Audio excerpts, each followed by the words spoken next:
Então, boa noite, pessoal. Nós vamos dar início agora à nossa última aula do semestre, tá ok? Nós vamos encerrar o nosso conteúdo, beleza? E a nossa avaliaçãozinha fica para a semana que vem, no mesmo procedimento da primeira avaliação. Tranquilo, pessoal? Então, nós vamos dar início à aula 6. Na aula 6, nós vamos ter 3 tópicos, 3 assuntos que nós vamos tratar na aula de hoje. Nós vamos falar de medida de segurança, ação penal e extinção da punibilidade. Tranquilo, pessoal? Então a gente vai começar falando sobre as medidas de segurança, tá? Então olha só, pessoal, a primeira coisa que a gente tem que abordar é que a medida de segurança é uma modalidade de sanção penal. Então, quando a gente pensa lá em sanção penal,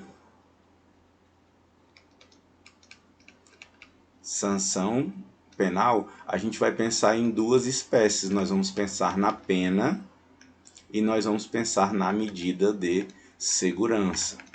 Tranquilo? Então, a medida de segurança é uma espécie de sanção penal. É diferente da pena, certo? Então, medida de segurança é diferente da pena. E aí, lembrando que os tipos de pena, a gente tem a pena privativa de liberdade, a pena restritiva de direito e a pena de multa. Tranquilo? Essas são as espécies de pena que nós temos. Mas a medida de segurança não é pena, certo? Ela é uma sanção penal. E vocês lembram lá, ó, a pena, ela tinha duas finalidades. Ela tinha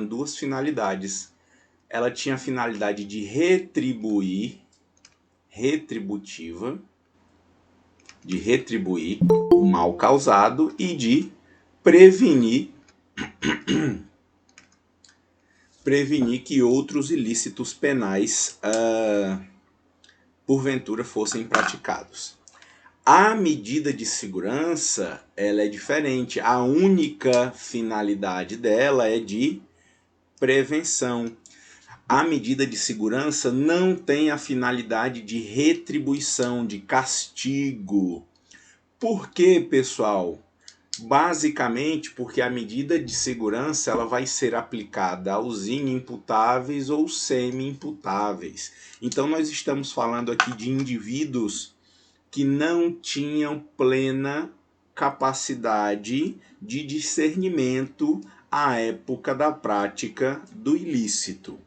Tranquilo, pessoal? Então, medida de segurança é diferente de pena. Pena, a finalidade é de retribuir o mal, de castigar o indivíduo que cometeu um crime e de prevenir. Prevenir que aquele indivíduo cometa outro crime e prevenir que a sociedade, os outros indivíduos, vejam o que acontece com quem é punido, com quem comete o crime e não pratiquem outros delitos. Já a medida de segurança, ela tem essa finalidade única e exclusiva de prevenção, e é a prevenção especial porque ela se dirige justamente ao inimputável ou semi-imputável que praticou aquele ilícito. Então a finalidade única e exclusiva é evitar que aquela pessoa cometa novas infrações penais. Tranquilo? Beleza? Lembra lá na finalidade preventiva da pena? Na finalidade preventiva da pena, nós tínhamos aquela possibilidade, aliás, nós tínhamos a prevenção geral e especial, né? A prevenção especial voltada para o indivíduo e a prevenção geral voltada para a sociedade. Ó, tá vendo, sociedade? Aquele indivíduo que cometeu o crime está sendo punido. Então, caso alguém esteja pensando em cometer o crime, pense de novo. Já na medida de segurança, ela é voltada, tem a prevenção apenas especial. Ou seja, eu quero impedir aquele inimputável ou aquele semi-imputável de praticar um novo ilícito penal. Tranquilo?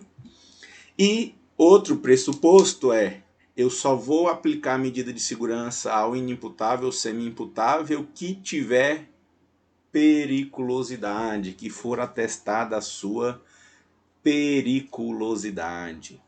Tranquilo, pessoal?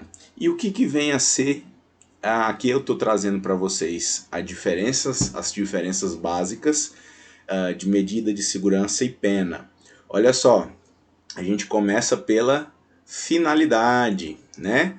A finalidade da pena, além de retribuir o mal, de castigar,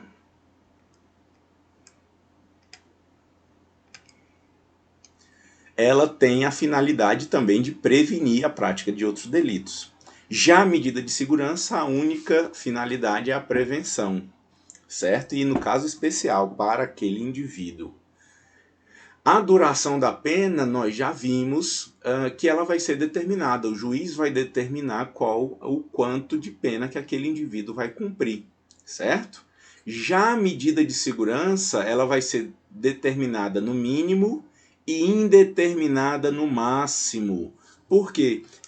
Nós vamos comentar um pouco, porque a medida de segurança, ela tem como pressuposto a periculosidade. Ela tem como pressuposto a periculosidade. Enquanto persistir a periculosidade, a medida de segurança tem que ser mantida, certo? Então, voltando lá, o pressuposto para a aplicação da pena é a culpabilidade, né? O indivíduo tem que ser culpável para que lhe seja aplicada uma pena.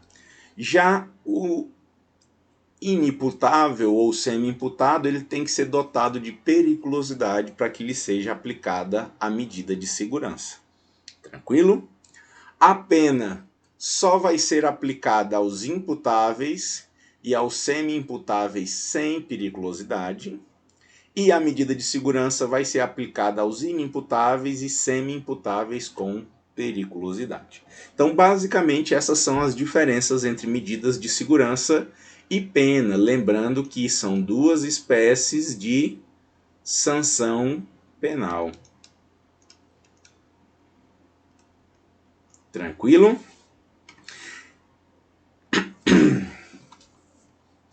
Uai, tá faltando um slide aqui. Que é o que eu falo justamente da periculosidade. A periculosidade, pessoal, eu vou até colocar aqui para não ficar faltando no material de vocês.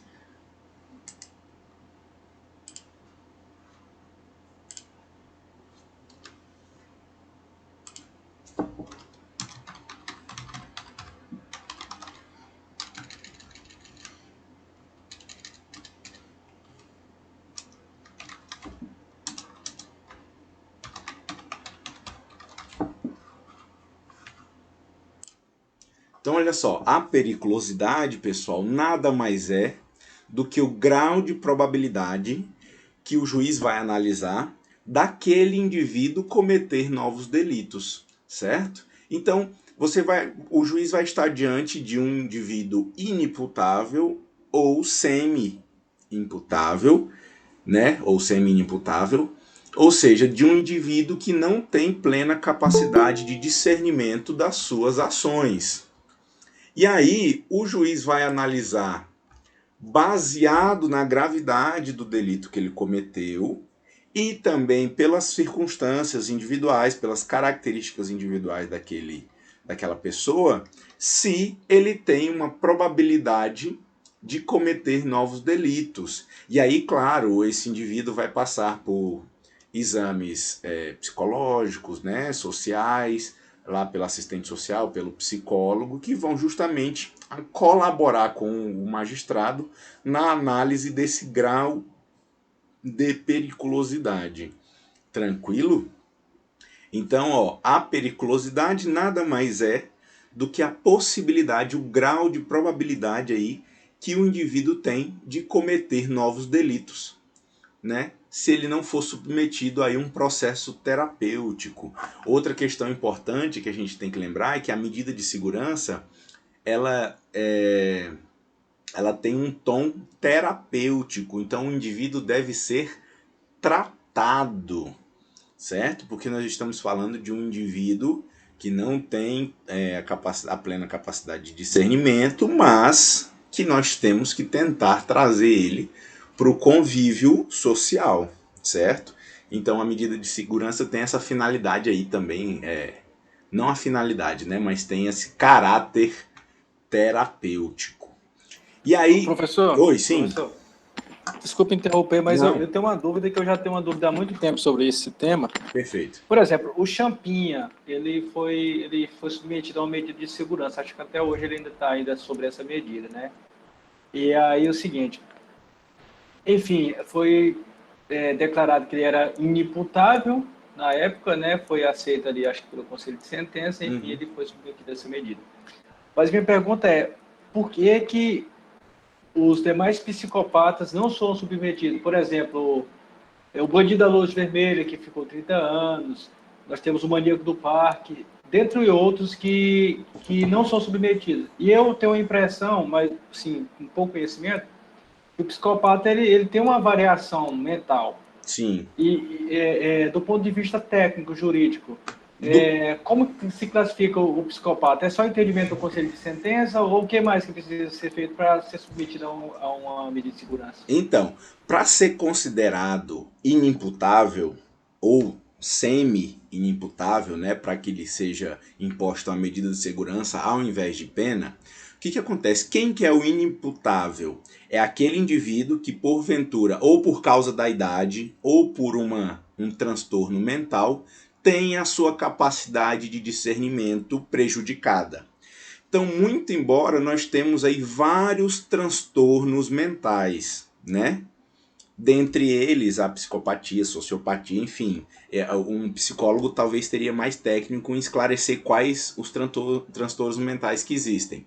Mas, para o direito penal, só vai ter relevância quando esse transtorno impedir aquele indivíduo de ter o pleno discernimento, porque nós sabemos que os transtornos têm tratamento, têm controle, né? Então pode ser que a pessoa seja diagnosticada com esquizofrenia, por exemplo, né? Mas mesmo assim ela consiga levar uma vida normal e tenha discernimento dos atos que ela pratica no seu dia a dia. Então veja, ele não é inimputável, mesmo tendo transtorno. Então, ter o transtorno não lhe qualifica como inimputável, certo? Sim, professor, E porque aí no assim, caso, aí sim, no caso prático, né, do quem decide, você vai, vocês vão ver lá no direito processual penal que tem um incidente de insanidade mental que você faz dentro do processo penal. Então a ação está correndo, você vai alegar a insanidade mental do réu. Então o processo vai parar e eu vou ter um incidente que se vai analisar se aquele indivíduo ou não tem a sua sanidade mental, certo? Não é o conselho de sentença não que vai analisar isso não, tá? Você tem um incidente de sanidade mental para analisar justamente o grau de discernimento que aquele indivíduo tinha à época do cometimento do delito. professor, porque assim, no artigo 26 do Código Penal, né, ele fala o seguinte: é isento a pena o agente que, por doença mental ou desenvolvimento mental incompleto ou retardo, era, ao tempo da ação ou da omissão, inteiramente incapaz de entender o caráter ilícito do fato ou de determinar-se de acordo com esse entendimento. Não sei se eu estou ficando ruim para interpretar, mas no caso do psicopata, então, por mais que ele tenha esse transtorno, mas ele tem, pode ser que ele tenha o entendimento que é daquele ato ilícito, no caso, né? Perfeito, perfeito, porque nós temos graus do transtorno. Todo transtorno psicológico, mental, ele tem graus, né? Então vai desde o mais leve até o mais grave, né? Então, justamente por causa desses graus é porque você não pode dizer tem o transtorno mental, é inimputável, certo?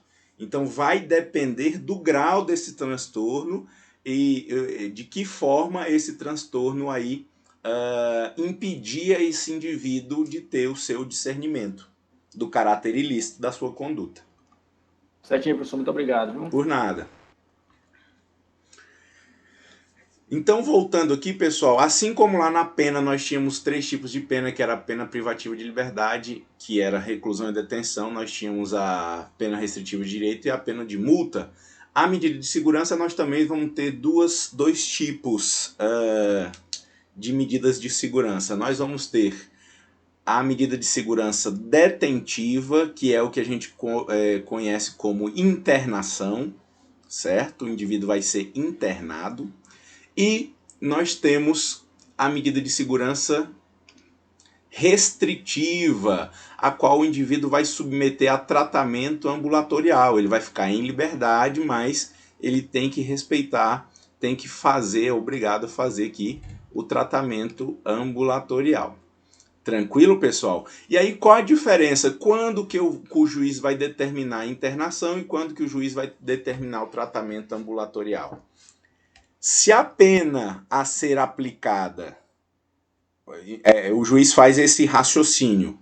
Se o indivíduo fosse imputável, a pena do crime seria de reclusão ou de detenção? Se a pena prevista em abstrato para o crime for de reclusão, então a medida de segurança a ser implementada é a internação. Se a pena prevista para aquele delito for de detenção, aí nós temos aqui o tratamento ambulatorial, né?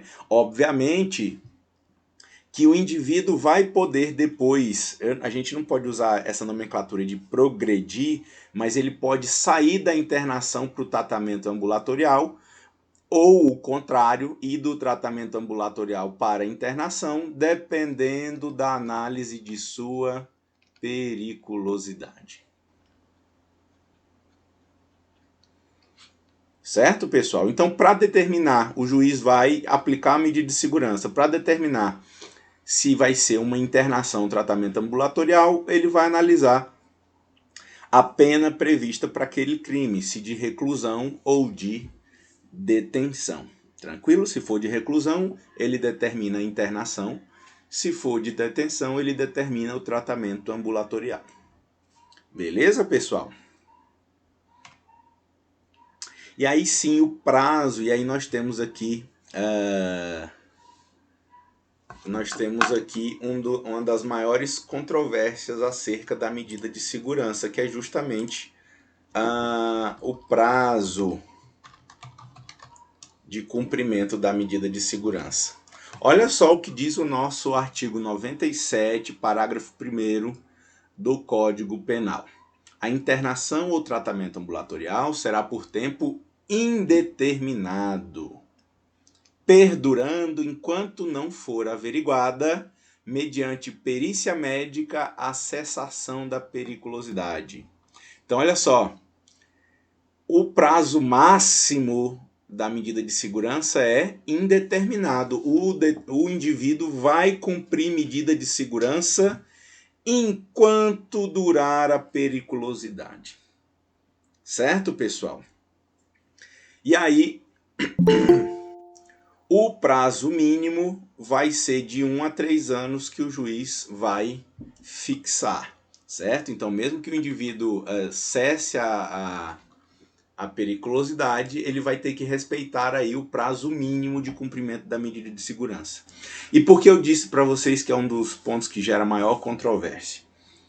Tá, eu acabei de falar para vocês que o prazo máximo é indeterminado, enquanto perdurar a periculosidade.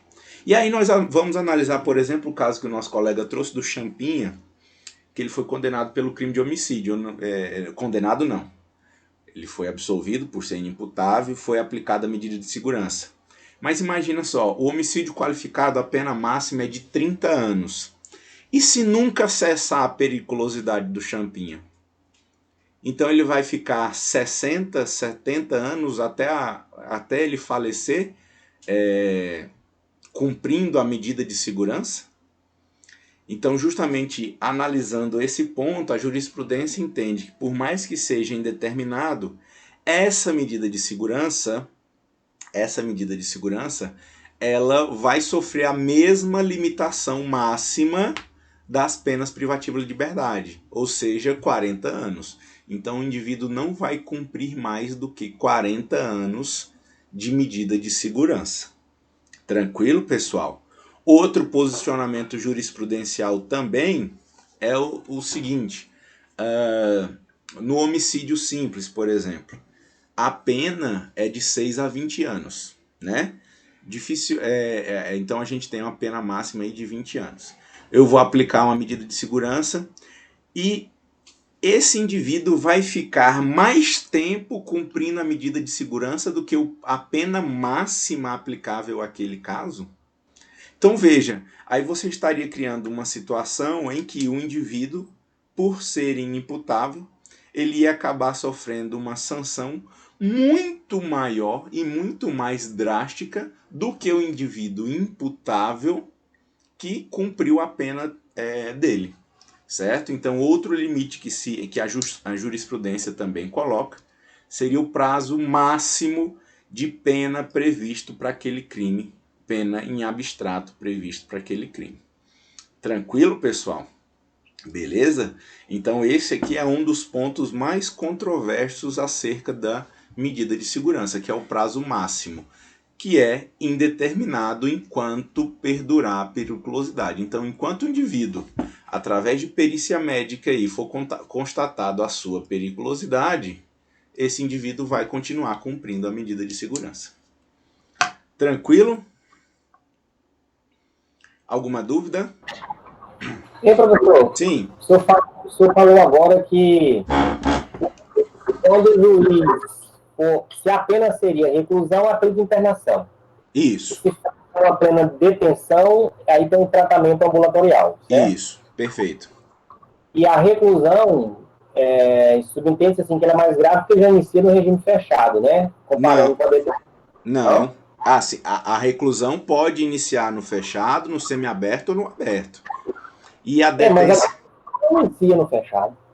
Ah, sim. Do regime inicial. Perfeito. Isso mesmo. No regime inicial. Então seria mais grave a reclusão. Certo. Aí, mas aí você colocou a internação relativa à reclusão, ou seja, a internação seria mais grave, ao passo que o tratamento ambulatorial fica quase ad eterno sentido, seria mais grave o ambulatorial, apenas seria maior do que a internação. Não. Não? Não, ó. A internação, o indivíduo fica internado, recluso. No tratamento ambulatorial, ele fica em liberdade e ele tem que se submeter ao tratamento, mas ele fica em liberdade. Ah, fica em liberdade. Tá bom, desculpa que eu Tranquilo? entendi. Tá bom, tranquilo. Márcio, sim, a medida de segurança eu vou aplicar tanto para os inimputáveis, né? Ah, não. Ó, a medida de segurança eu só aplico para os inimputáveis e para os semi-imputáveis com periculosidade. Se ele for semi-inimputável sem periculosidade, ele vai cumprir a pena. Ele não vai ser submetido à medida de segurança. Tranquilo? Então, medida de segurança é só para inimputável e semi-inimputável. Imputável, cumpre pena. E semi-imputável sem periculosidade, cumpre pena. Tá? Não vai ser imposta a medida de segurança. Tranquilo, pessoal, com relação à medida de segurança?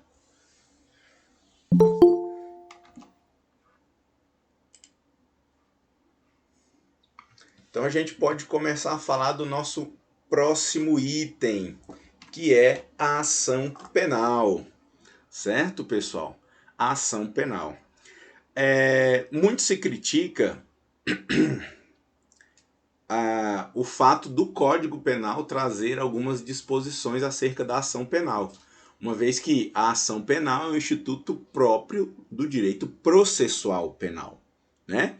Mas, enfim, nós temos algumas disposições acerca da ação penal no Código Penal. Tranquilo? Então, por isso que a gente está estudando alguns tópicos da ação penal. Vocês vão estudar com mais profundidade a ação penal quando vocês estiverem estudando direito processual penal, né? Mas a gente vê algumas disposições que estão no Código Penal acerca da ação penal. O que seria a ação penal, pessoal? A ação penal nada mais é ali que o instrumento que o Estado tem para exercer o direito dele de jus puniendi, né? O direito de punir, tranquilo? Então, é o direito do Estado de aplicar, né, uma pena ao indivíduo que praticou um fato tipificado em lei como infração penal. Tranquilo? Então a ação penal vai ser esse instrumento processual pelo qual aí o Estado vai exercer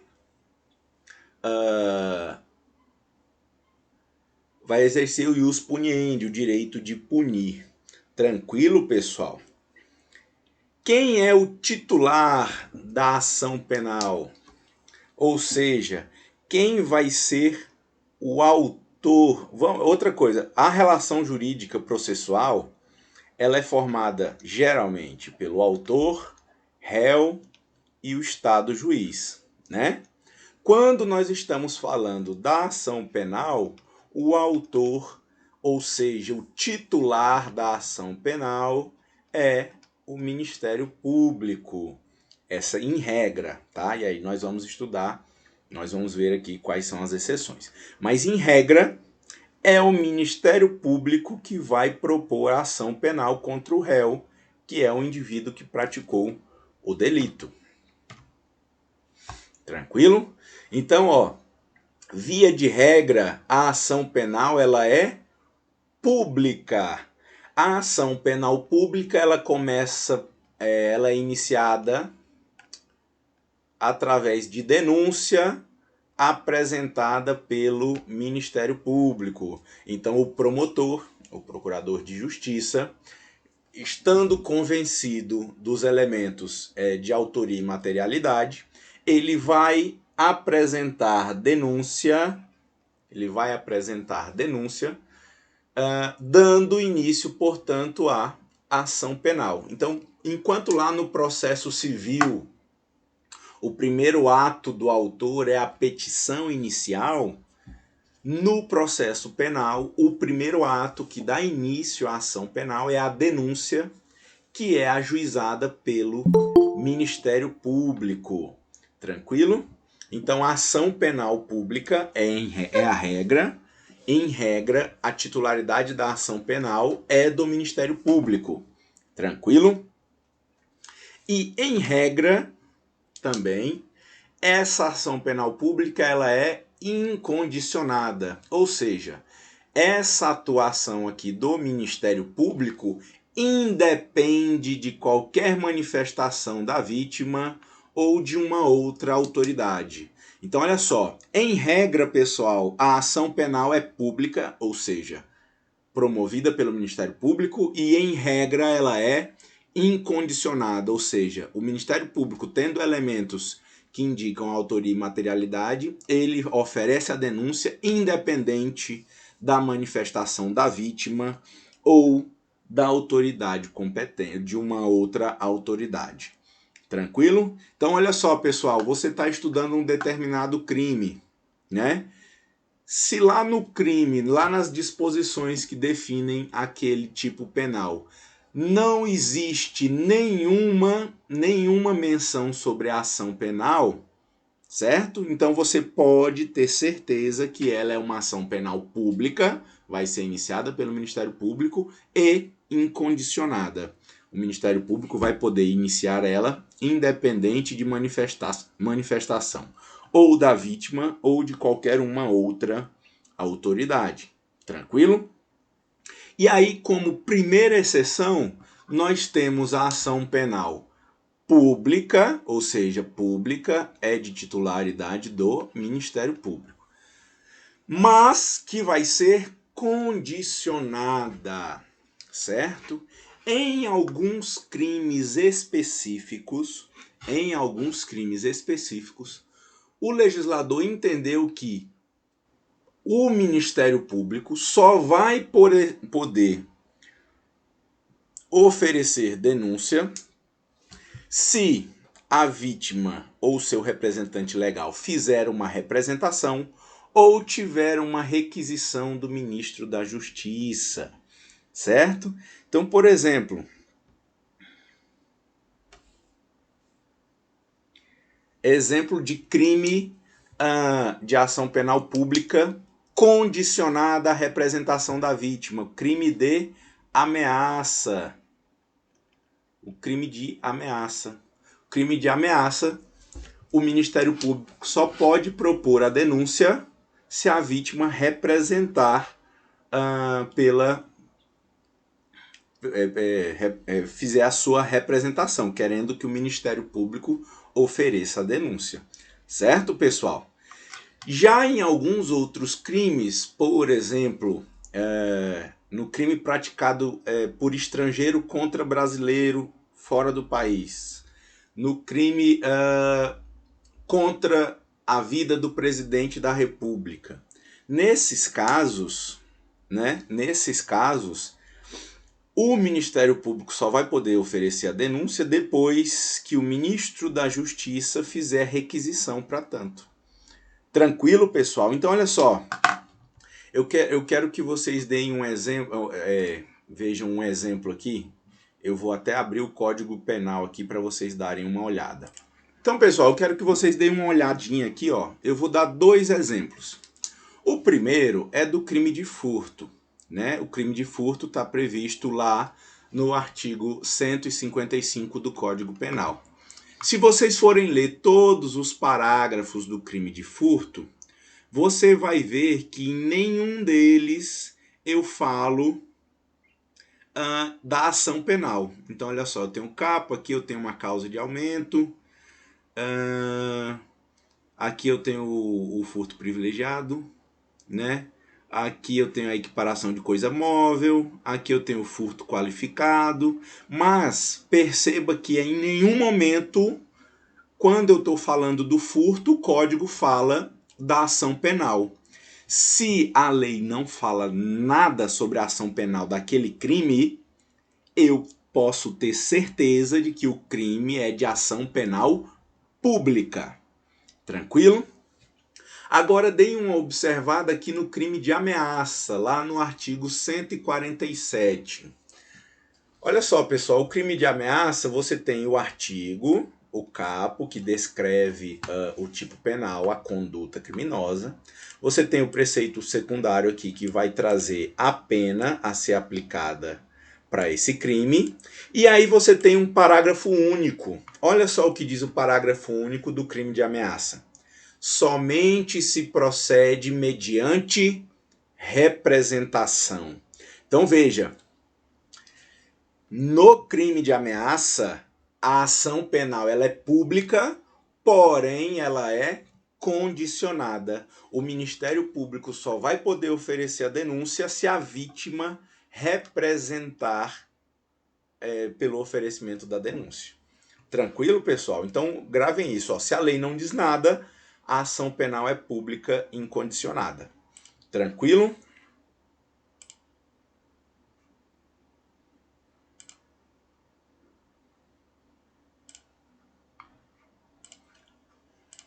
Então, voltando aqui, ó. Quando a lei não disser nada, a regra é que a ação penal é pública incondicionada. Em algumas situações, a ação penal pública vai ser condicionada, ou seja, para o Ministério Público oferecer denúncia, tem que ter tido representação da vítima ou do seu representante legal, ou requisição do ministro da Justiça. Tranquilo, pessoal?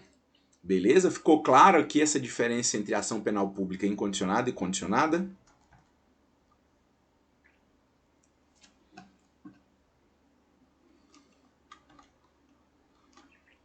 Então vamos lá. Além da ação penal pública, nós vamos ter a ação penal privada. O legislador entendeu que em algumas situações não existiria o interesse público propriamente dito, ou se preferiria preservar aí a intimidade da vítima. Então a vítima vai passar a ser a titular da ação penal. Tranquilo? Em alguns crimes, menos hipóteses ainda. Então, olha só, quando a ação penal for privada, lembrando aqui da nossa relação jurídica processual, nós temos autor, réu e juiz. No caso de ação penal pública privada, quem vai ser o autor, ao invés de ser o Ministério Público vai ser a vítima.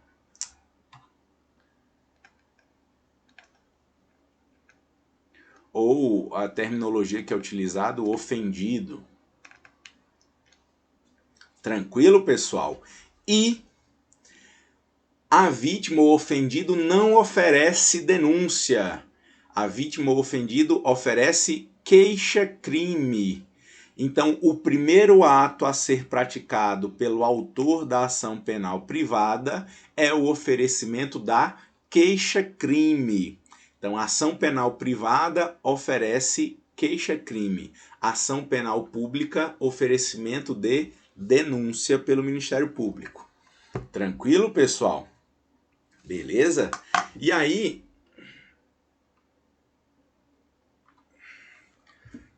vou dar o exemplo aqui para vocês de um crime de ação penal privada. Deixa eu compartilhar aqui com vocês a tela novamente.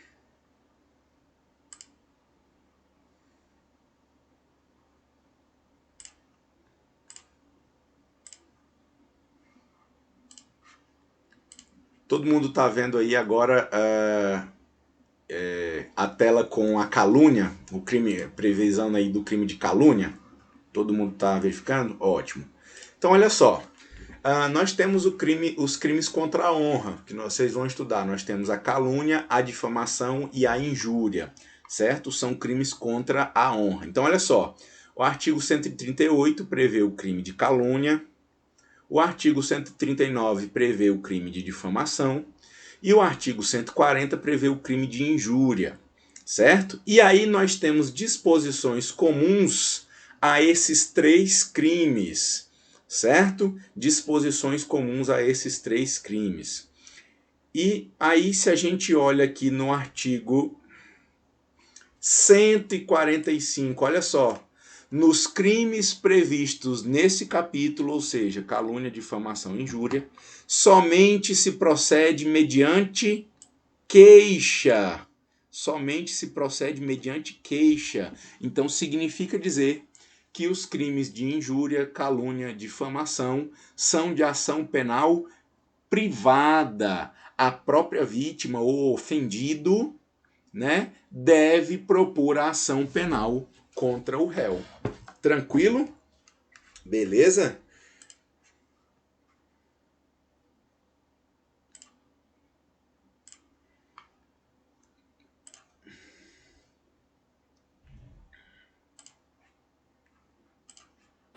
Professor, tem uma dúvida Sim. sobre...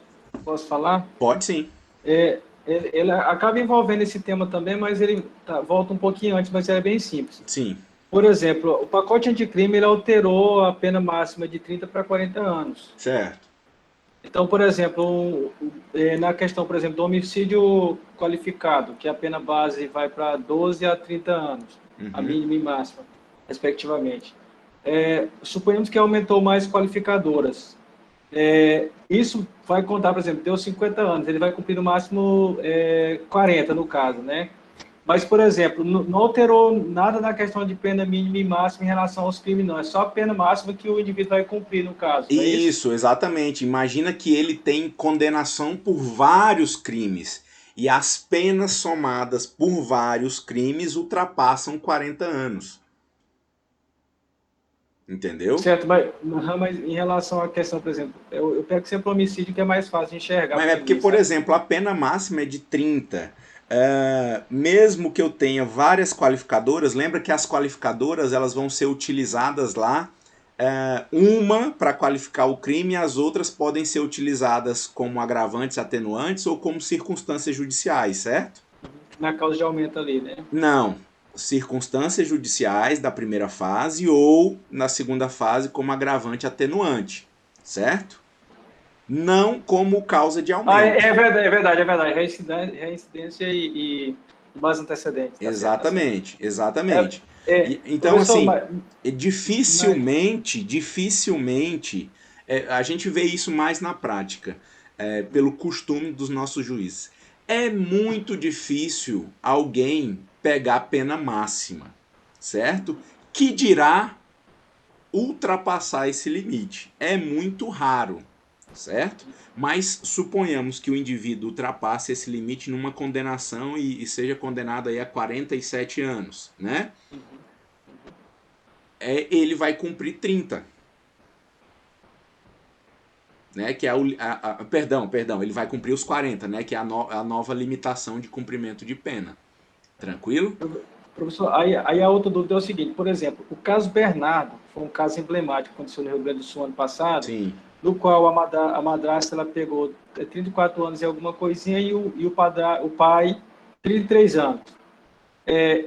Isso foi mais ou menos em maio do ano passado, e a lei foi aprovada, eu creio que a posterior, o pacote anticrime foi aprovada um pouquinho a posterior, acho que foi no finalzinho do ano, se não estiver equivocado. Uhum. Para essas pessoas, essa lei ela pode retroagir na execução ou não? Não. Não, né? Tá. Eu creio que não. Eu entendo que não. Eu não vi nenhum estudo falando sobre esse ponto específico, mas aí você tem uma novatio legis impégios, né? Uma lei nova que ela é mais prejudicial. Ela aumentou o limite máximo de cumprimento de pena, né? Então eu entendo que ela não pode retroagir.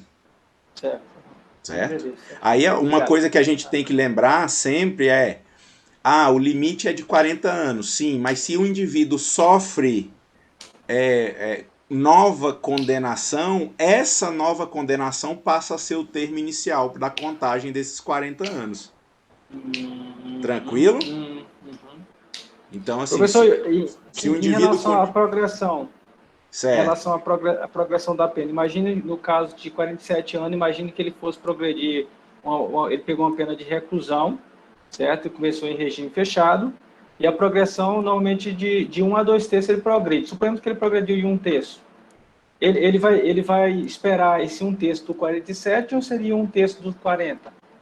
Não, 1 terço do 47, da pena aplicada. 47. Beleza. Entendeu? Então, se ele tiver que, por exemplo, vou dar um exemplo esdrúxulo para a gente entender. 1/6 da pena, imagina que o cara foi condenado a 240 anos. É 1/6, né? É 1/6. Tá. Imagina que o indivíduo foi condenado a 240 anos. 1/6 da pena, para ele progredir de regime, é justamente os 40 anos. Certo? Então eu vou calcular 1/6 do 240 da condenação total. Então ele só vai progredir de regime depois que ele cumprir os 40 anos do regime fechado. Ok. Tranquilo? É com relação à pena que foi aplicada. Todos esses percentuais aí de todos os benefícios de progressão, de livramento condicional, é tudo baseado na pena que foi fixada. Estou certinho, muito obrigado, viu? Por nada. Então, pessoal, voltando aqui, na ação penal privada, é a própria vítima que tem que propor a ação penal. E a vítima vai ter um prazo, pessoal. Olha só, o prazo que a vítima tem é de 6 meses, certo? A vítima, no caso, por exemplo, o exemplo que eu dei aqui dos crimes contra a honra, né? Calúnia, difamação e injúria. Ele tem 6 meses para propor ação penal. E aí vai contar da data, né, que a vítima teve conhecimento da autoria. Então, a partir do momento que a vítima descobriu quem proferiu a calúnia, a difamação, a injúria contra ela, ela tem um prazo de 6 meses para oferecer a queixa-crime. É o mesmo prazo, pessoal, é o mesmo prazo para a vítima oferecer representação nos crimes de ação penal pública condicionada, certo? Outra observação é que esse prazo é decadencial.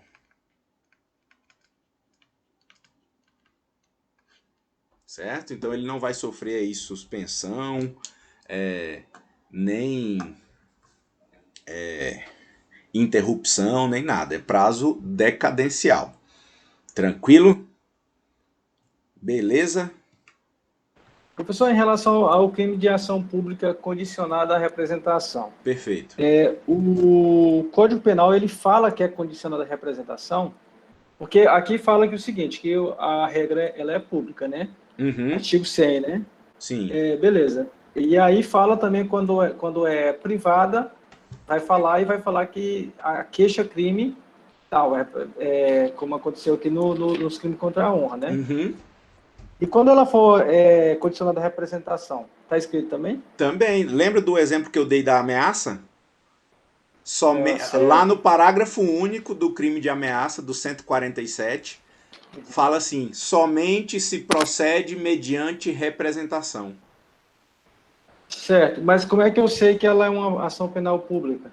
Se eu não falei que é privada, Ah, ela é pública, verdade, verdade. certo? A regra é pública. Só vai ser privada se a lei disser que ela é privada. Então a regra é que ela é pública incondicionada. A lei que tem que dizer se ela é condicionada ou se ela é privada. Então, no caso, a calúnia e a difamação, ela é pública condicionada? Não, É injúria? calúnia. Não, aí a calúnia, difamação, injúrias é ação penal privada. Acho que você está confundindo porque eu disse esse exemplo aqui da representação. Olha só, quando eu falo em representação, a ação penal sempre vai ser pública, porque a vítima representa ao MP para ele oferecer denúncia, certo? Ah, Eu só coloquei aqui que esse prazo de 6 meses para a vítima oferecer a queixa-crime é o mesmo prazo que a vítima tem para oferecer representação. Mas a representação não tem nada a ver com a ação privada, tá? Professor, então no caso é o seguinte, quando fala em queixa, aí é privada, É né? privada. Quando fala representação, É aí é pública pública condicional. condicionada. Perfeito, perfeito. Obrigado, certinho. E aí, pessoal, nós temos ainda uma subdivisão da ação penal privada, que a gente vai ter a ação penal privada propriamente dita, que é esse exemplo que eu dei aqui, né, dos crimes que a lei mesmo diz, que a lei diz que quando a ação penal vai ser privada, né, que vai se proceder mediante queixa. Mas nós também temos uma ação privada, ação penal privada subsidiária da pública.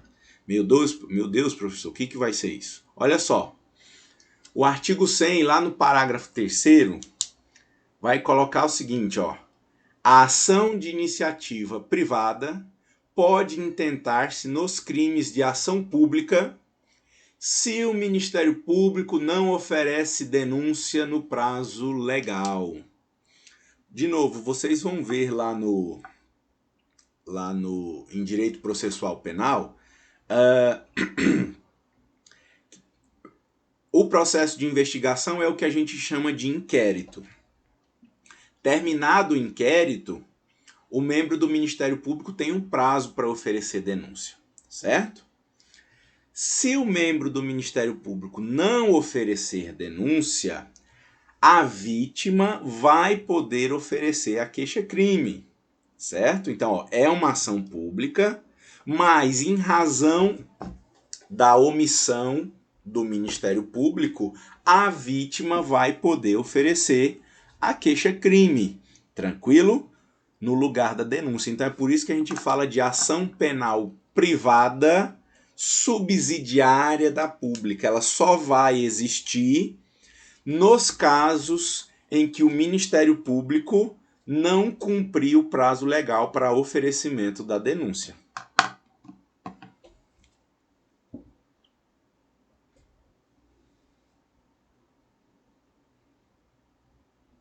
Tranquilo essa privada subsidiária da pública?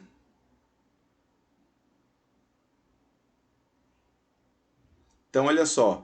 Nos casos em que eu tiver uma ação penal pública, certo? Ação penal pública, mas que o Ministério Público não oferecer a denúncia no prazo legal, a vítima vai poder oferecer a queixa-crime, certo? Mesmo sendo uma ação penal pública. Mas é uma possibilidade que o legislador deu justamente para que a vítima possa, né, ter atitudes em caso do Ministério Público não praticar aí o seu ofício dentro do prazo legal. Sinceramente, eu nunca vi. né? Eu nunca vi. O membro do Ministério Público pode oferecer uma denúncia muito ruim, mas eu nunca vi perder o prazo para oferecimento da denúncia, né? Mas existe a possibilidade, eu tenho certeza que existe algum ou outro caso. Tranquilo? Mas é muito raro acontecer. Tranquilo, pessoal? Gente, antes da gente entrar no nosso último tópico, vamos fazer um intervalozinho aqui de 10 minutos, tá? Que eu tô bastante rouco, eu preciso tomar uma aguinha, descansar um pouquinho antes de dar continuidade. Tranquilo?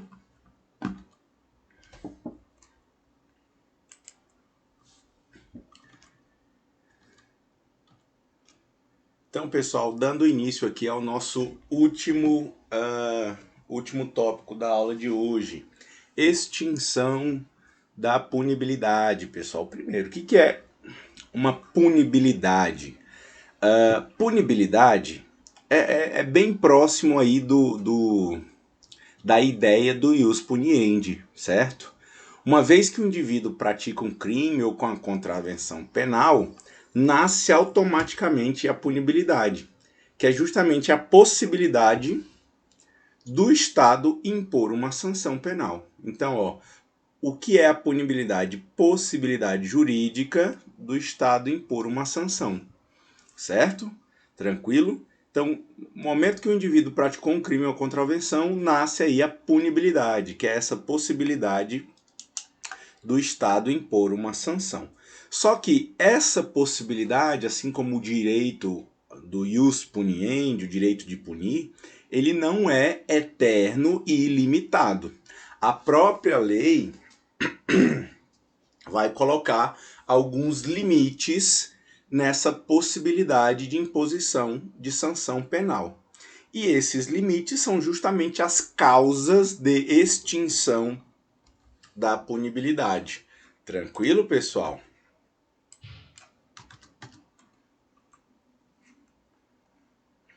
Que estão previstas lá no artigo 107 do Código Penal, certo? Então vamos falar um pouco dessas causas. A principal delas é justamente a prescrição, que a gente vai deixar por último, tá? Então vamos lá. Primeira causa de extinção da punibilidade: a morte do agente. Olha só, pessoal, a gente tem que lembrar sempre, absolutamente sempre, a responsabilidade criminal, ela é pessoal. Ela não pode ultrapassar a pessoa do condenado, ou seja, a pessoa que praticou o crime. Tranquilo? Então, se aquele indivíduo morreu, o Estado não é mais possível que o Estado aplique uma sanção penal pela prática do delito que aquele indivíduo cometeu, certo? O Estado aí não vai poder aplicar a sanção penal contra familiares, herdeiros, certo? A responsabilidade criminal, ela é pessoal, tranquilo? Então, se ela não pode passar da pena da pessoa do condenado. Então, justamente por isso que, uma vez que o indivíduo venha a falecer, extingue-se a punibilidade, tranquilo? Então, se o indivíduo está respondendo por um processo criminal, o juiz vai proferir uma sentença declarando a extinção da punibilidade. E se o indivíduo tiver sido condenado, tiver cumprindo pena, o juiz vai declarar extinta a pena pela extinção da punibilidade.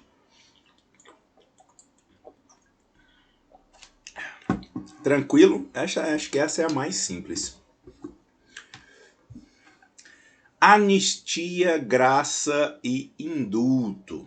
Olha só, a gente vai diferenciar esses três institutos como anistia sendo um só e graça e indulto sendo um outro grupo, certo? A diferença basicamente da graça e do indulto é que a graça é individual e o indulto é coletivo, tá? Então, olha só, a anistia, pessoal, essas três hipóteses, vamos utilizar uma linguagem mais simples, para a gente entender e depois a gente fala as diferenças. Anistia, graça e indulto é um perdão. certo? Nada mais é do que perdoar e não mais permitir que aquele crime seja punido, certo? É um perdão, tranquilo? Agora sim, vamos às diferenças. A anistia, pessoal, é dada a crimes políticos.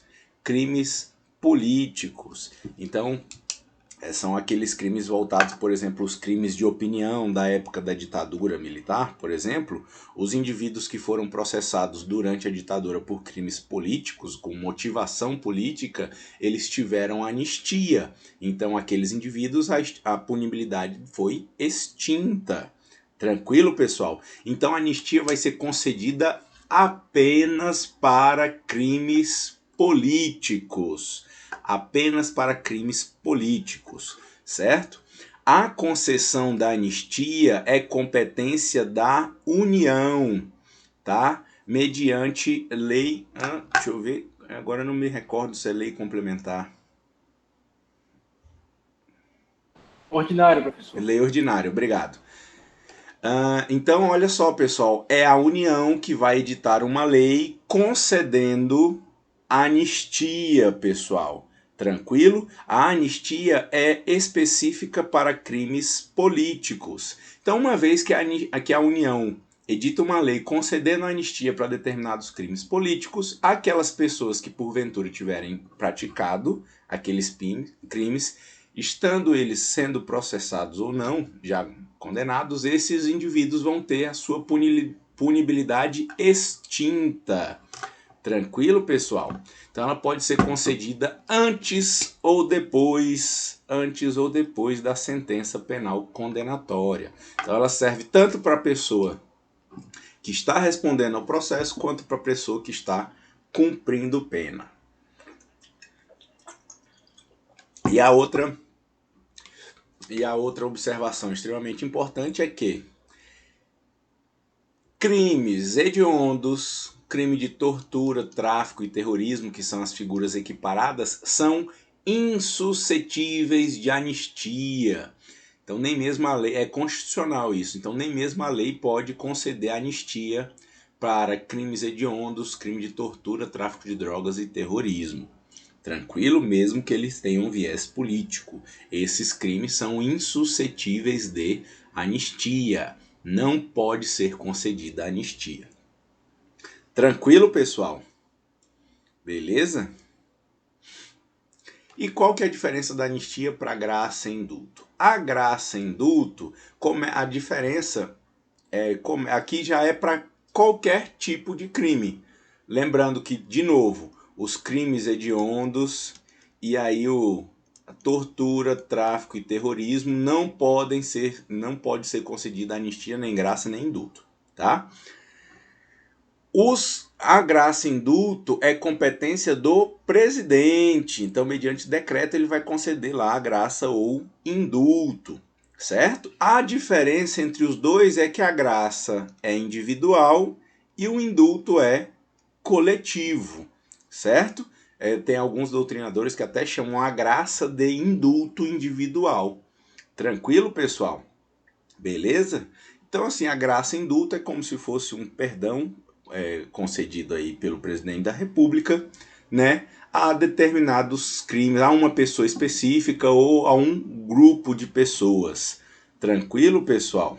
Beleza? Ou uma determinada situação. Então, indivíduos que já cumpriram, ele vai determinar os requisitos lá, indivíduos que já cumpriram um percentual da pena, etc., para determinados tipos de crime.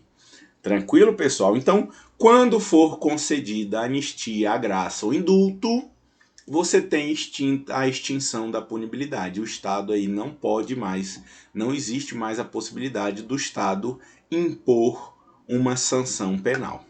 Tranquilo, pessoal? Até aqui, deixa eu ver se alguém fez uma pergunta.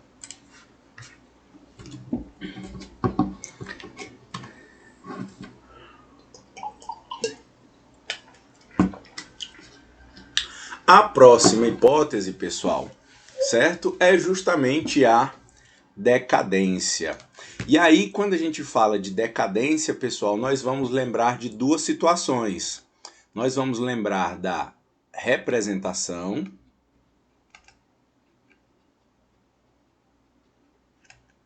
e do oferecimento da queixa-crime, certo?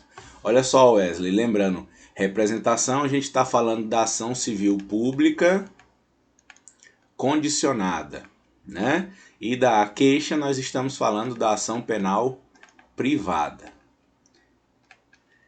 Ambos os atos, o de representação da vítima e de oferecimento da queixa, eles têm um prazo de 6 meses e esse prazo é decadencial. Então, se a vítima não oferece a representação ou não oferece a queixa-crime dentro do prazo de 6 meses, nós temos a ocorrência da decadência. Então, decai, ele perde o direito de representar, perde o direito de oferecer a queixa, e aí está extinta a punibilidade. Se porventura for feita, dada início a uma ação penal posterior, né, aí o juiz vai reconhecer que houve a decadência e vai declarar extinta a punibilidade. Tranquilo, pessoal? Então, decadência, quando vocês lembrarem de decadência no direito penal, nós estamos falando de duas situações. É a decadência do direito da vítima de representar, lá na ação pública condicionada, ou o direito da vítima de oferecer queixa. Então, ela tem 6 meses para oferecer a representação ou para oferecer a queixa.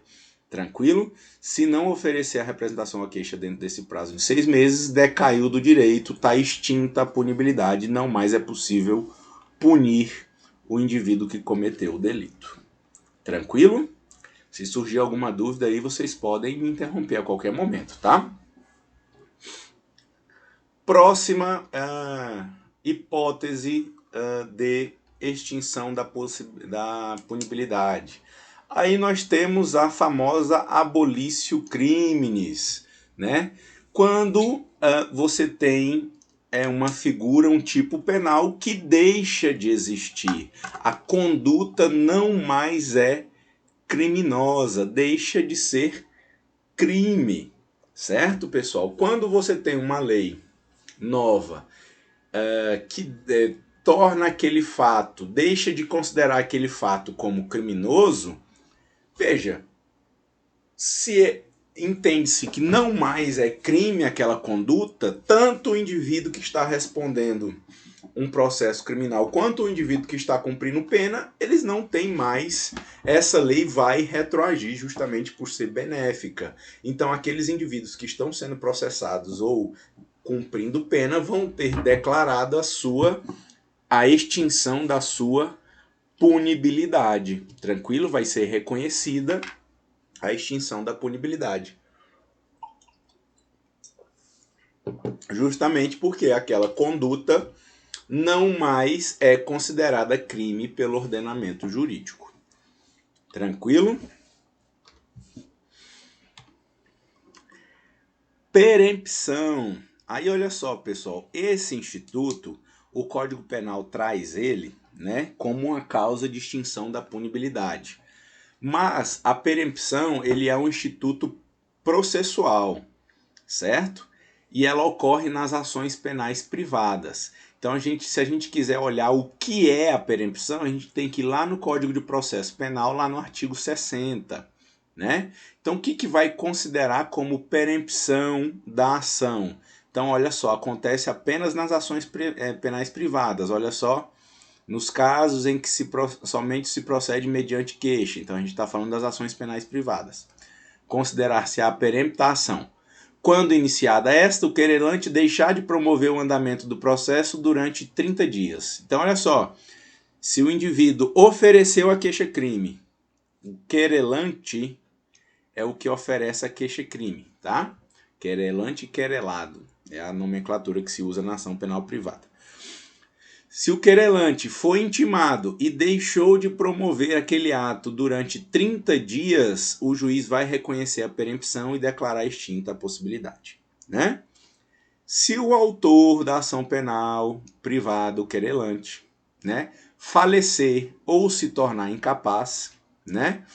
E os seus representantes não comparecerem em juízo no prazo de 60 dias. Então, se o indivíduo falecer, se o autor da ação penal privada falecer ou se tornar incapaz e não for substituído, substituído não, né? Assistido aqui, representado, no prazo de 60 dias, aí vai ser declarada a extinção da punibilidade pela perempção, certo?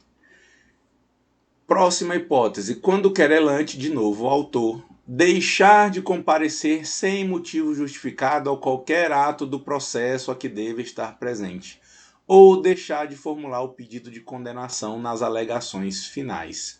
Então, olha só, o indivíduo, o querelante, o autor, deve comparecer a todos os atos processuais, certo? Se ele deixar de comparecer sem justificativa, vai ser reconhecida a perempção. E também lá nas alegações finais, que vocês vão estudar no processo do direito processual, ele tem que formular o pedido de condenação, certo? Senão o juiz vai considerar perempta a ação, certo? E por fim, quando o querelante for pessoa jurídica e essa pessoa for extinta sem deixar sucessor, certo? Aí nós vamos ter considerar a ação penal como perempta, reconhece a perempção e declara extinta a punibilidade. Tranquilo, pessoal?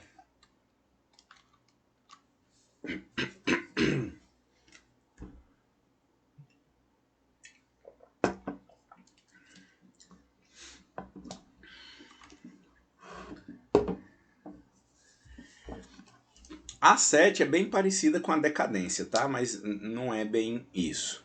Renúncia ao direito de queixa ou perdão aceito nos crimes de ação penal privada. Então, olha só, pessoal. Decadência é quando a vítima não exerce o direito de queixa dentro de 6 meses. Mas pode ser que a vítima renuncie de forma expressa, renúncia é sempre de forma expressa aí,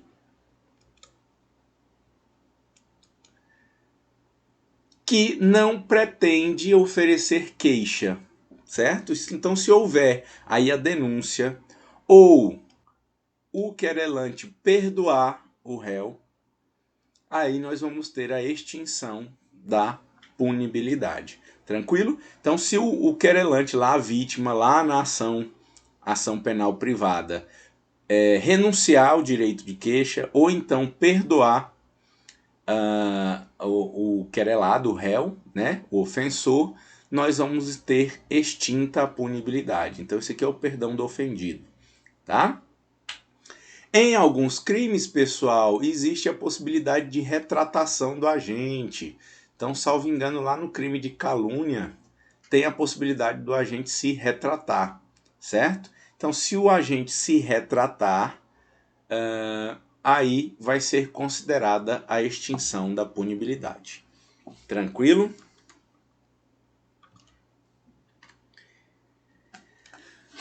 Nós ainda temos o perdão judicial, gente. Perdão judicial, olha só, ele vai ser diferente desse perdão aqui do ofendido, tá? Esse perdão aqui é na ação penal privada, tranquilo? Mas existe o instituto do perdão judicial. O perdão judicial, o juiz vai conceder em algumas situações. Em algumas situações, a lei permite que o juiz possa conceder. Por exemplo, no homicídio culposo e na lesão corporal culposa, existe a possibilidade do juiz promover lá, conceder o perdão judicial. O que é nesses dois casos? O que é o perdão judicial? Para o homicídio culposo e lesão corporal culposa. Dependendo do caso, se o juiz verificar que a consequência natural do crime traz é muito mais gravosa do que a própria pena, o juiz pode conceder o perdão judicial.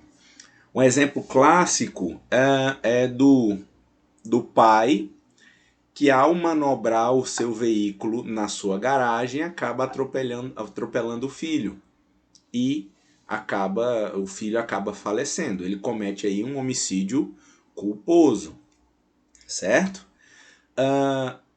Nesse caso, pessoal, a consequência natural do crime, que no caso é o pai perder um filho, é muito mais gravosa para o pai nessa condição, né, de homicídio culposo, do que a pena que vai ser imposta a ele, certo?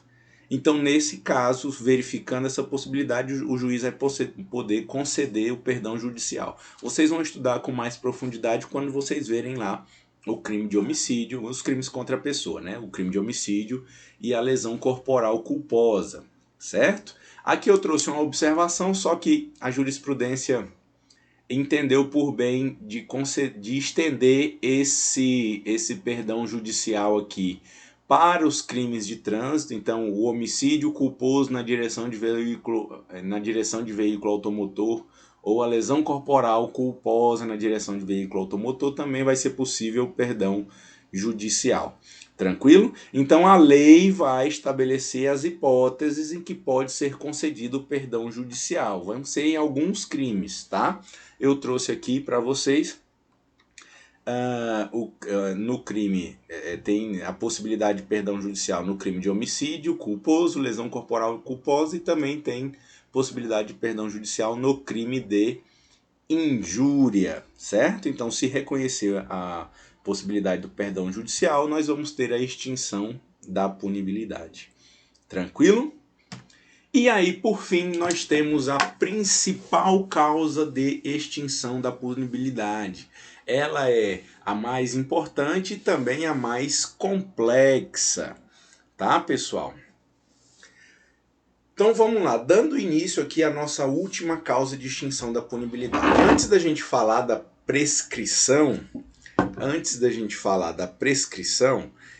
eu vou fazer um esqueminha aqui só para a gente diferenciar as duas pretensões do direito de punir.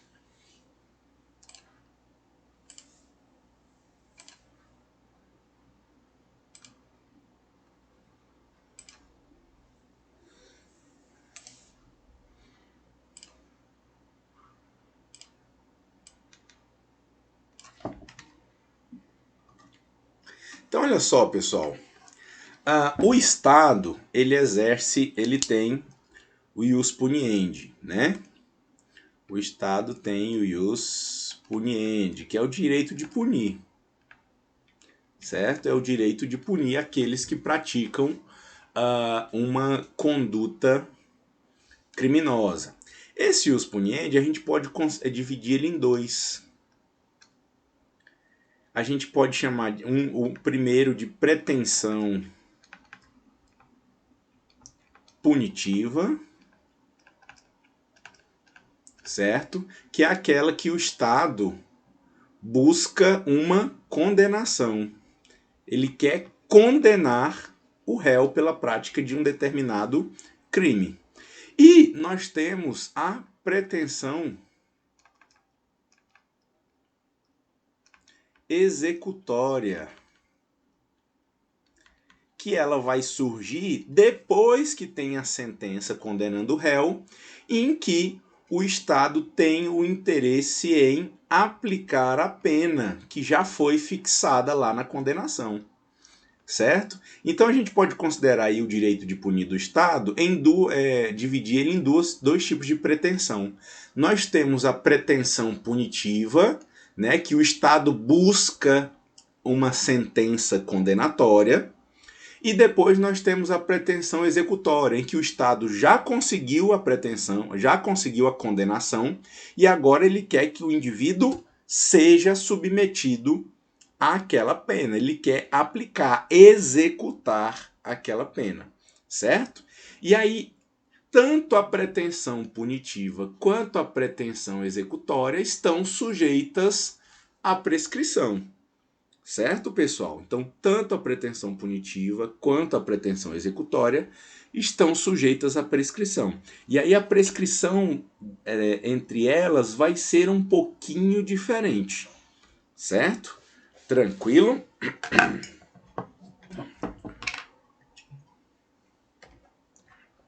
Então vamos lá. Como funciona? Primeiro, pessoal, em termos assim gerais, o que é a prescrição? A prescrição é a perda de um direito em razão do transcurso do tempo. Então, se eu tenho uma dívida, agora falando do civil, né, em termos gerais.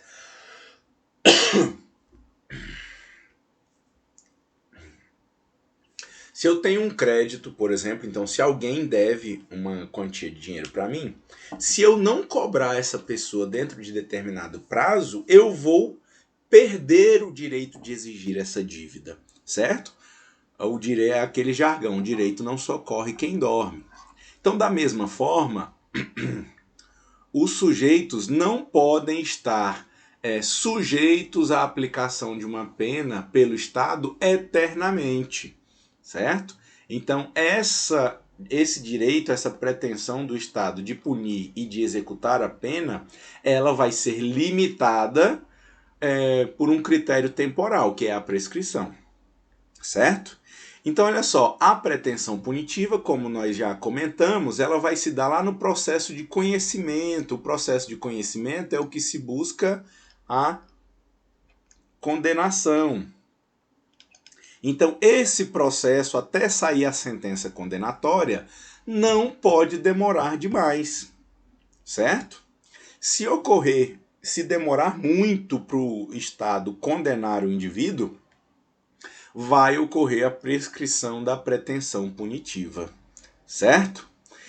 E como que funciona, como que é estabelecido o prazo para prescrição?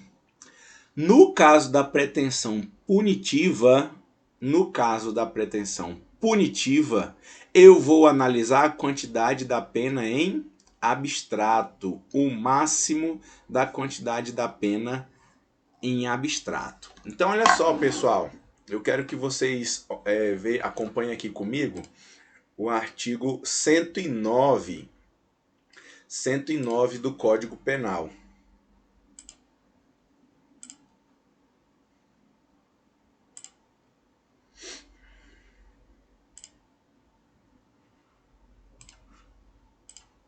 Todo mundo está visualizando aí o artigo 109 do Código Penal?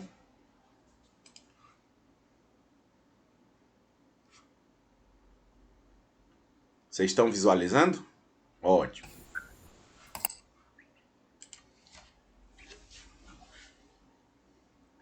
Então, olha só. O artigo 109, pessoal, vai estabelecer justamente quais são os prazos de prescrição. Então, olha só. Se a pena máxima do crime for de 1 ano, olha aqui o inciso 6º. Se o máximo da pena é inferior a 1 ano, o crime vai prescrever em 3, certo? Se a pena máxima é igual a 1 ano ou superior ou até 2 anos, vai prescrever em 4. Se a pena máxima é de 2 a 4 anos, prescreve em 8. Se a pena máxima é superior a 4 e não excede a 8, prescreve em 12. Se a pena é maior que 8 e não excede a 12, prescreve em 16. Se a pena é superior a 12, prescreve em 20 anos. Então, voltando aqui para o nosso...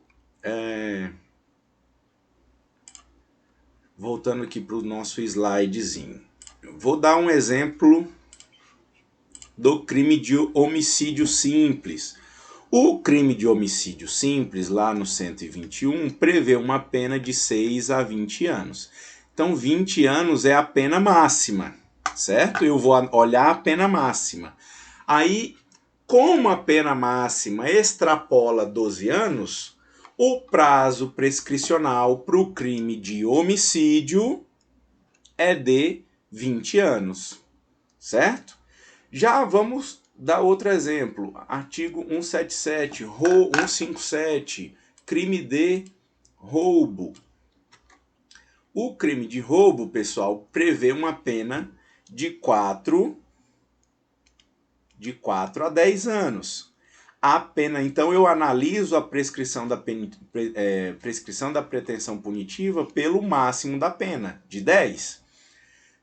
Pelo máximo da pena, que é de 10 anos, prescreve em 16. Então, eu tenho 16 anos para tocar o processo e ter uma condenação.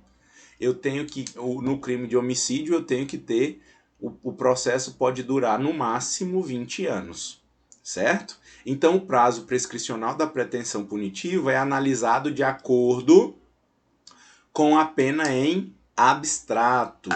Tranquilo, pessoal? Beleza? Eu vou dar um exemplo, depois que a gente terminar de falar, como que a gente analisa a prescrição de um processo, vai ficar um pouco mais claro para vocês, tá? Então, olha só, quando que eu começo a contar a prescrição da pretensão punitiva, pessoal? Olha só, no caso de crime consumado, começa a correr o prazo prescricional no dia que o crime se consumou. No crime tentado, no dia que cessar a atividade criminosa, ou seja, no dia que foi o último ato daquele crime. No crime permanente, quando cessa a permanência. Tranquilo? Então, por exemplo, no crime de sequestro, o prazo prescricional vai começar a correr quando a vítima for libertada, né? A cessar a permanência daquela prática delituosa. E no crime ainda contra a dignidade sexual de menor, o prazo prescricional só começa a correr quando a vítima completar a maioridade. Tranquilo? Então, é a partir desses pontos, desses marcos, é que a prescrição vai começar a contar. Tranquilo?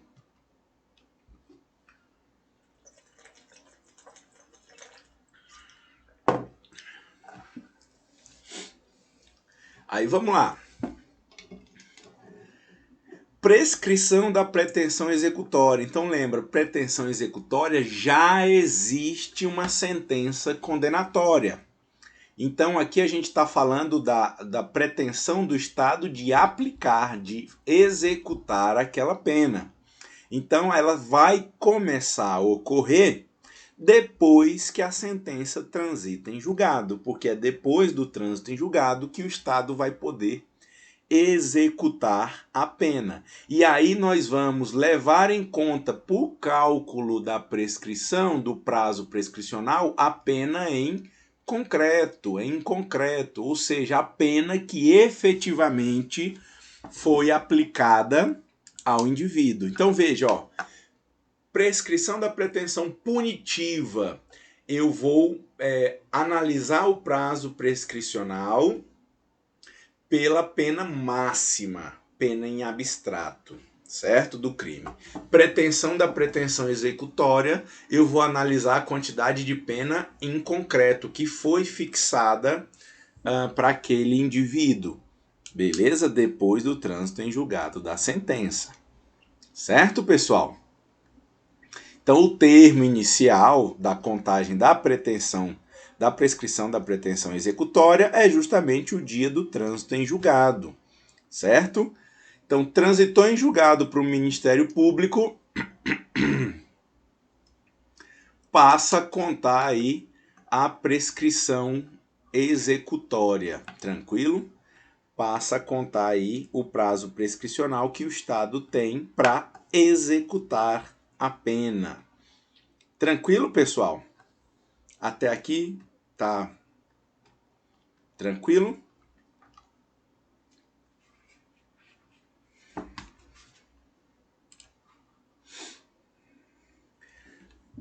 Aqui, Carlos. O Carlos me fez uma pergunta. Quando inicia a prescrição? Aí a resposta é: depende. Prescrição da pretensão punitiva começa num desses marcos aqui, ó. Então, a prescrição, no caso do crime consumado, começa a contar no dia que ele praticou o crime. No crime tentado, no dia que ele praticou a tentativa. no crime permanente quando acabar aquela permanência criminosa. E no crime contra a dignidade sexual de menor de idade quando a vítima completar a maioridade. Já a prescrição da pretensão executória começa a contar do dia do trânsito em julgado para a acusação. Tranquilo, Carlos? Então, quando você pergunta quando inicia a prescrição, a gente tem que falar, depende. Você está falando da prescrição da pretensão punitiva ou da prescrição da pretensão executória? Tranquilo? Ficou claro? Não, tranquilo, porque eu mandei a pergunta no chat antes de você apresentar os slides. Ah, aí, perfeito. Quando já matou. Aí, tipo assim, o cara teve um furto aí há 20 anos. Descobriu-se que alguém cometeu um furto há 20 anos atrás. Prescrição, não tem mais. Já exatamente. O Estado foi ineficiente em investigar aquele crime há 20 anos.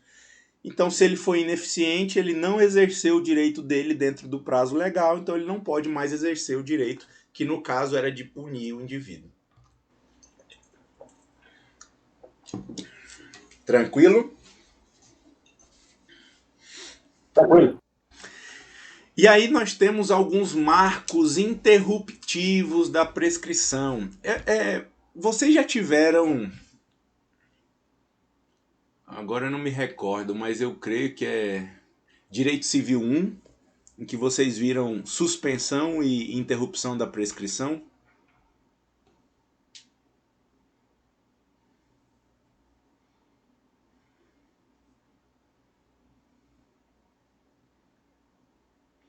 Bom, o que eu quero dizer, o que eu quero que vocês lembrem é o seguinte: quando eu estou falando de contagem de prazo, qual a diferença de suspender um prazo e interromper um prazo? Quando eu tenho a suspensão do prazo, quando ele voltar a correr, ele vai voltar a correr de onde ele parou. Então vamos supor, você tem 15 dias para apresentar um recurso, certo? 15 dias para apresentar um recurso. Já se passaram 5 dias do prazo. Aí o EPROC sai do ar. O presidente do tribunal vai e suspende o prazo. Quando o EPROC voltar, que o seu prazo voltar a contar, você só vai ter mais 10 dias, certo? Isso é suspensão. Quando ocorre a interrupção de prazo, o prazo começa a contar novamente. Então vocês vão estudar ainda lá em Direito, Teoria Geral dos Recursos, por exemplo, quando você interpõe o recurso de embargos de declaração, ele interrompe o prazo para você apresentar o recurso adequado. Tranquilo? Mas enfim, o que eu quero que vocês lembrem é a diferença entre suspensão e interrupção de prazo. Suspensão, quando suspende, se já cumpriu um determinado pedaço, uma quantia do prazo, quando acabar a suspensão, vai dar continuidade naquela contagem. Quando eu falo interrupção, o prazo vai ser interrompido, ou seja, ele vai começar a contar novamente, certo? Então vamos lá, ó. Interrupção da prescrição. Quais são os marcos interruptivos da prescrição? Primeiro, recebimento da denúncia ou da queixa, certo? Então, quando você apresenta a denúncia ou a queixa e o juiz recebe, né, interrompe-se a prescrição, ou seja, começa a contar novamente. No caso aí de homicídio doloso, a decisão de pronúncia do juiz, interrompe a prescrição, certo? A publicação de sentença e acórdão recorríveis. Mais uma vez ocorre a interrupção da prescrição. Quando o indivíduo começa quando ele começa ou continua o cumprimento da pena, novamente é interrompido. E se o indivíduo for condenado novamente, você tem, que vai caracterizar a reincidência, aí você tem também a interrupção da prescrição. Tranquilo? Então, olha só, se acontecer alguma dessas hipóteses aqui, aquele prazo que estava correndo, ele para e começa a contar novamente, certo? Então, imagine o seguinte, ó, o indivíduo cometeu um crime em 2010. Aí, crime consumado. Então, começou a correr a prescrição aqui, ó. Em 2012, o juiz recebeu a denúncia. Todo esse prazo aqui morre e começa a contar de novo a prescrição. Tranquilo, pessoal? Beleza? Então, interrupção da prescrição. Eu volto do início a contar o prazo prescricional. Tranquilo, pessoal?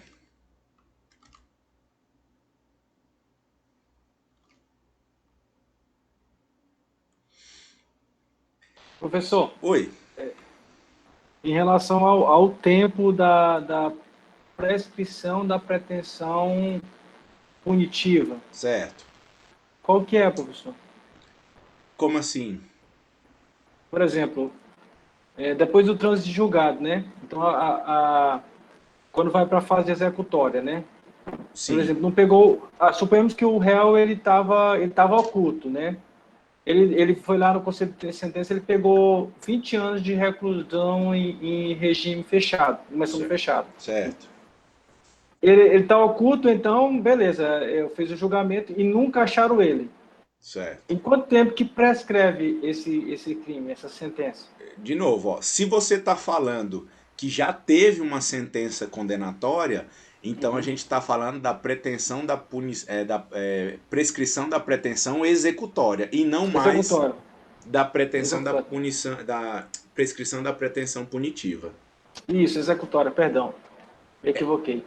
Você vai fazer, ó, utilizar aquele mesmo artigo 109 Uhum. do Código Penal, só que agora, ao invés de você olhar para a pena máxima prevista para aquele crime, você vai analisar a pena que foi atribuída àquela pessoa.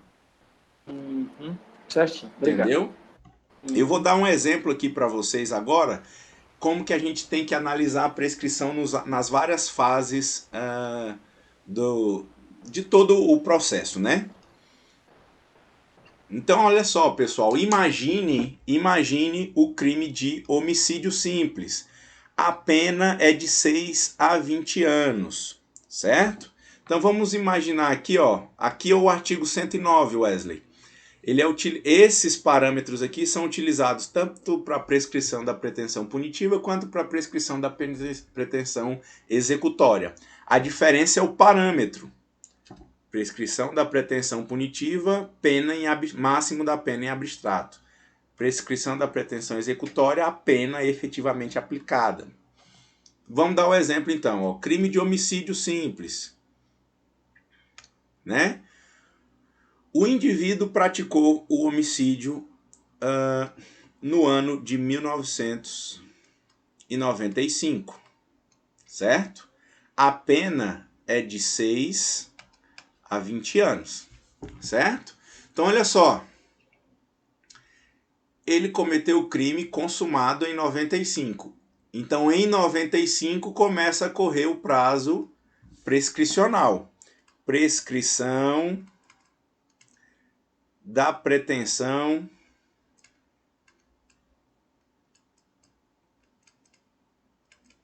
punitiva, certo?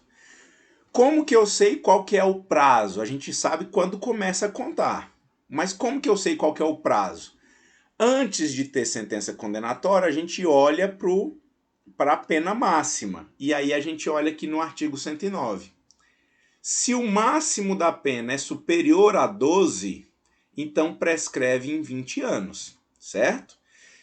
Então, Se porventura demorar mais de 20 anos, sendo que não pratique nenhum ato, imagine o seguinte, esse processo está em inquérito e nunca encontraram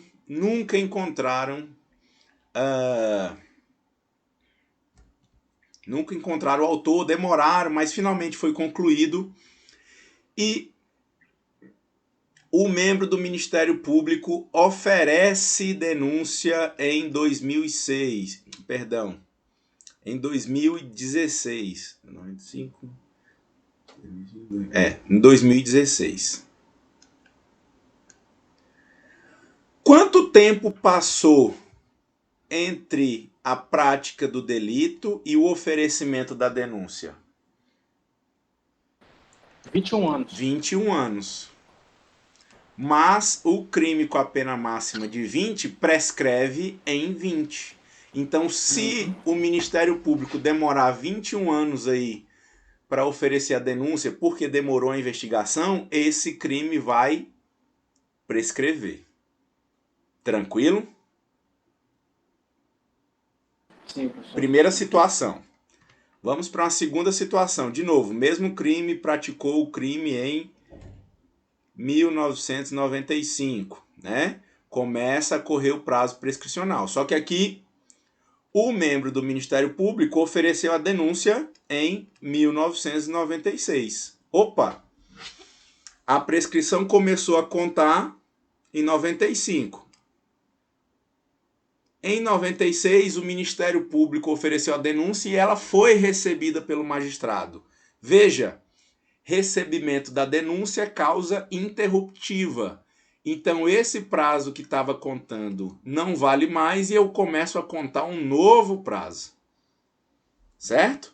Agora, imagina que esse processo tenha demorado aí, o juiz só foi dar a sentença de pronúncia lá em 2017. Veja, entre o recebimento da denúncia e a sentença de pronúncia se passaram 21 anos.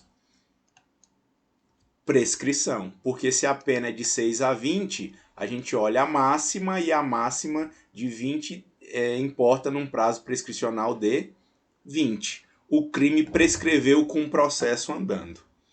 Tranquilo? Não poderia, né, professor? Que poderia ocorrer algum ato aí decisório que acarretasse a suspensão. Sim, mas veja, demorar 20 anos num processo, não tem nada que justifique um processo demorar 20 anos. Uai, o Azeredo não foi preso depois de 20 anos? Hã? Em Minas Gerais. Teve um político, acho que é o Azeredo, ele é de Minas Gerais, não demorou 20 anos para me enjaular na cadeia. Não, demorou, mas eu estou dizendo que não pode o judiciário demorar 20 anos para julgar um processo. Não pode. Não.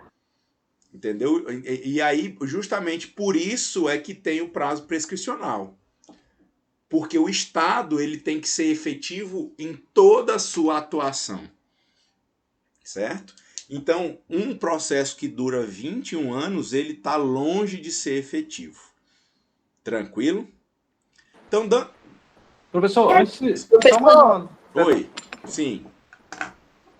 Ana, pode ir, go ahead. Eu ia perguntar, professor, se nesse caso aí fosse 2016, os 20 anos, né? No caso, ia contar de novo, 20 anos depois? Isso, inicia de novo a contagem.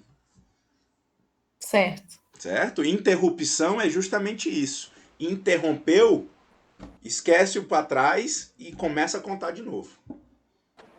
Professor, e após a decisão em primeira instância, que aí essa questão é primeira instância ainda, né? Esse julgamento em primeira instância, né? Sim. Aí surge um novo prazo, começa interrompe de novo, né?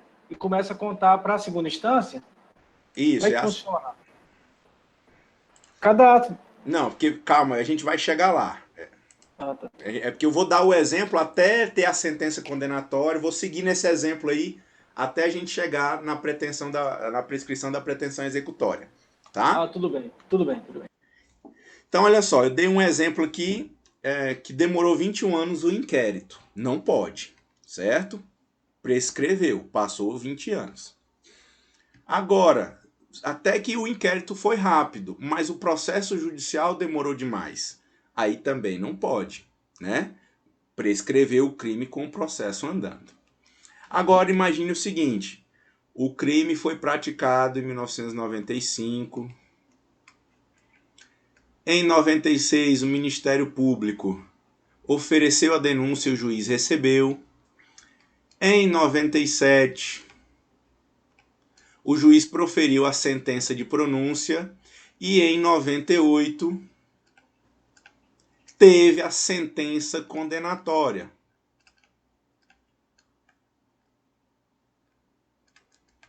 Certo? Tranquilo? Então veja, aqui eu tinha 1 ano, marco interruptivo, oferecimento da denúncia, interrompi a prescrição, certo? Aí entre o oferecimento da denúncia e a sentença condenatória se passaram 2 anos. Veja, 2 anos, lá lembrando, a pena é de 6 a 20, máxima de 20, prescreve em 20, certo? 2 anos está bem abaixo dos 20, então o juiz conseguiu condenar o réu sem que ocorresse a prescrição da pretensão punitiva, certo?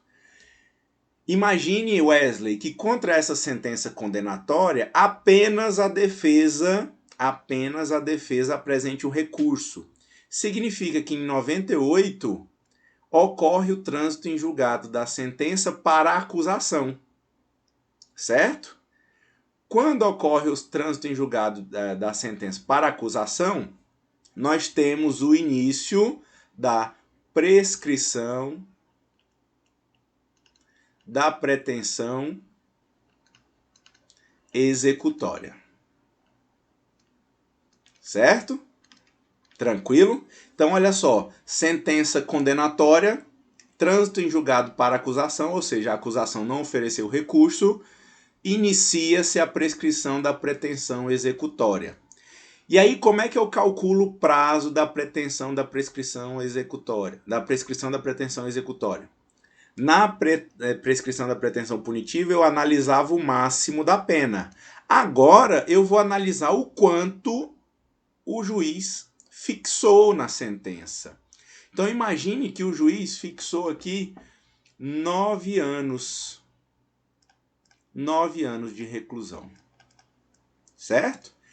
Então, essa foi a pena em concreto. Então, essa pena em concreto vai ser o parâmetro para o cálculo do prazo da prescrição da pretensão executória. Aí, ó, eu vou lá no artigo 109 e vou ver. Onde que está o 9 aqui, ó? Superior a 8 e não excede a 12. Entre 8 e 12 prescreve em 16. Então, a pena fixada em 9, o Estado tem 16 anos para executar essa sentença. Tranquilo? Então, depois que a sentença proferida, a sentença condenatória, transitou para a acusação, começa a prescrição da pretensão executória.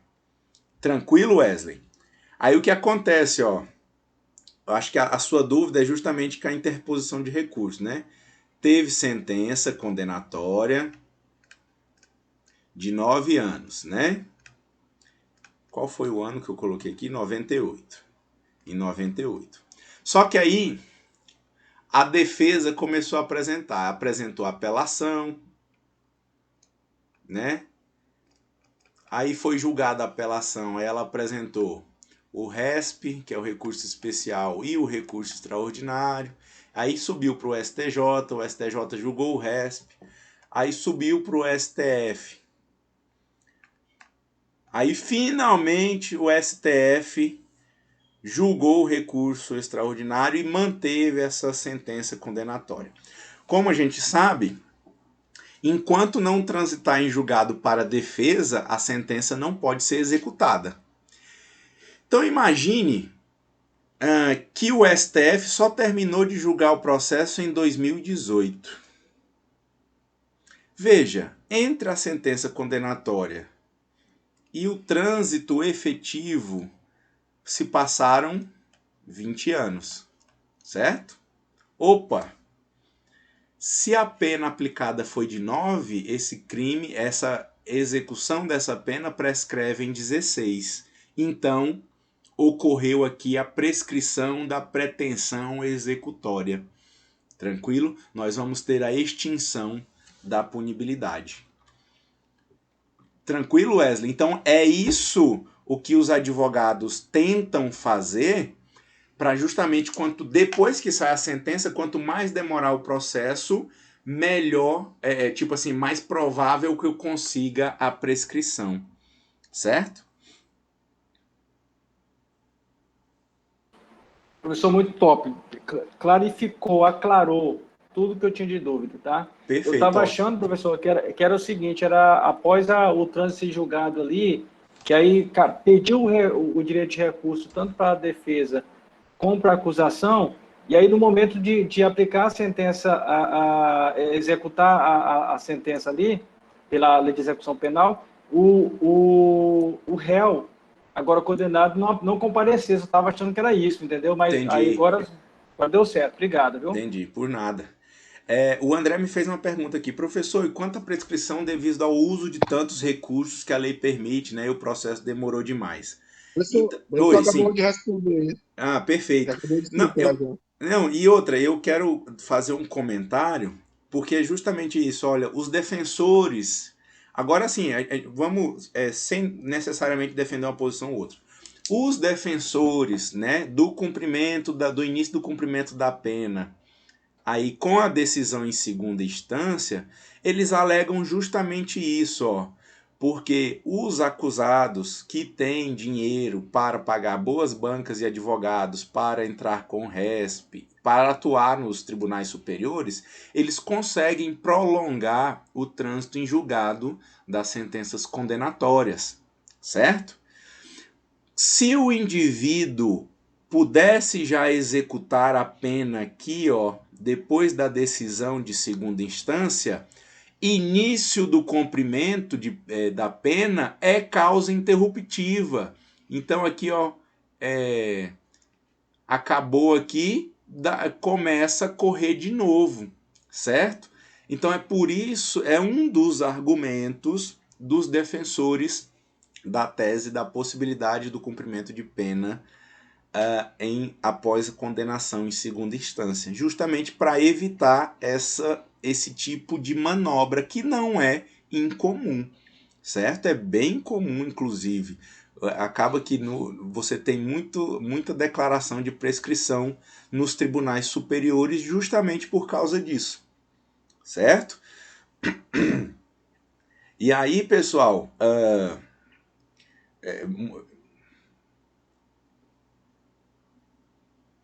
é justamente esse ponto que eu ia comentar com vocês. Então ficou claro, pessoal, essa distinção aqui, ó, da prescrição da pretensão punitiva. Então é a pretensão que o Estado tem de condenar o indivíduo. Da prescrição da pretensão executória, que é a pretensão que o Estado tem de efetivamente executar aquela pena. Tranquilo? Uma eu analiso de acordo com o máximo da pena a ser aplicada para aquele crime, e depois eu analiso com base na pena efetivamente aplicada ao indivíduo. Tranquilo, pessoal? Ficou claro para vocês?